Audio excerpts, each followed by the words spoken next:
I mean, at one point in time, I didn't just walk in and say, hey, I'm Donnie Brasco. I want to hang around with you guys. I'm a jewel thief, blah, blah, blah. You know, it took me like 7 months before anybody ever talked to me.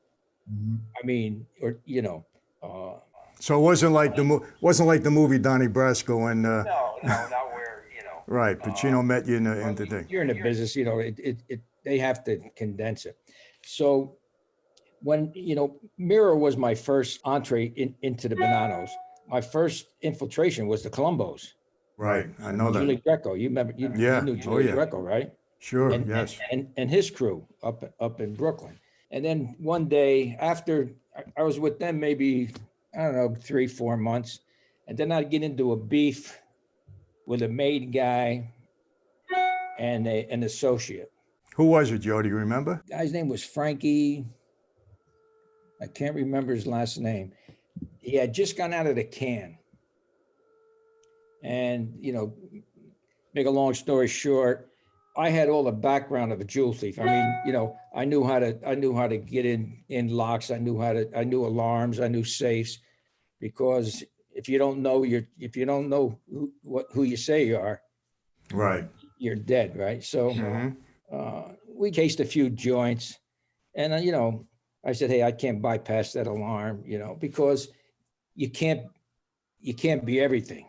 right. Even though you're an expert, there's some things you can't do.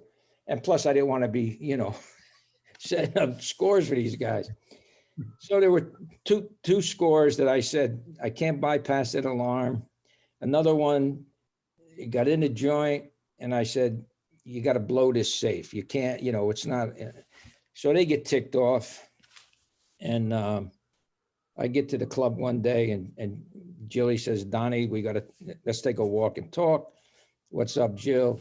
Well, Frankie wants to have a sit down because I told him, you know, you've been with us for 4 months. What a good thief you are, blah, blah, blah. But you turn these 2 jobs. He wants us, you know. I said, hey, you know, that's all right. So I don't know if you remember, if you were ever in Jilly's club, but Yeah, I was. The front of it was the clothing store, all the swag. So we go in the back room. At that point, I'd never seen any Jilly or Guido or a couple of the other guys, any pistolas in the club, you know.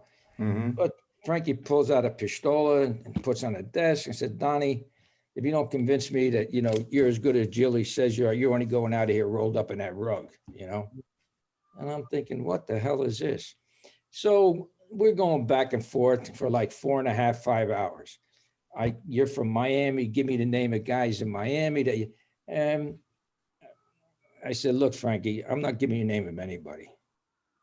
I said, you just got out of jail, man. How do I know that you didn't become a snitch in jail? Why should I give you the name of guys I stole with in Miami? You know, so we go through this whole thing. Finally, Jilly says, okay, it's over. You know, this is it. Now I'm thinking to myself, look, these guys just called me out. And if I'm reading this life right, if I go up and shake hands and say, hey, you know, I know that I realize your concerns, and you know, that it's not going to sit too well, because it's, hey, we just called him out. Why isn't he PO'd? I figured, well, the only thing is here, I got to get a little aggressive. So as we get up and go to walk out, I hit Patsy. I tagged Patsy. That was a bold move, Joe. I got to tell you, it was a good move, but it was bold. It wasn't Frankie, because Frankie was a big guy. And I had been, you know, you mentioned the rules. So I got into beef with him, but I could never hit Frankie. Joe, what would have happened if you hit Frankie? You know. You hit a made guy in that life, what happens? I'm gone. I'm dead. I'm gone. I don't have any appeal either. Yeah. And then I have said a minute, you don't ever lay your hand on a made guy. There's no coming back from that. Absolutely not. So this with Jilly, that was your first sit down. Yeah, that was my first sit down, actually. Yeah. Well, you handled it well. You walked out of there, so it's good. But you know what? I knew I couldn't go back, Michael. Yeah. I mean, I don't have to explain it to you, because you know it wasn't going to sit well. You know, Patsy wasn't going to wasn't going to deal with it well because I cracked him. Sure. And Frankie wasn't going to deal because they were partners. So one thing I say about Lefty, he taught me well. I'll tell you He knew what. the life. Lefty was guy- a student of the life. I said, Jilly, can we take a walk? He said, yeah. And I said, Jilly, no disrespect to you. He's always been good to me, Guido. I said, but I can't come around here every day anymore. Right. Because these guys were in his crew.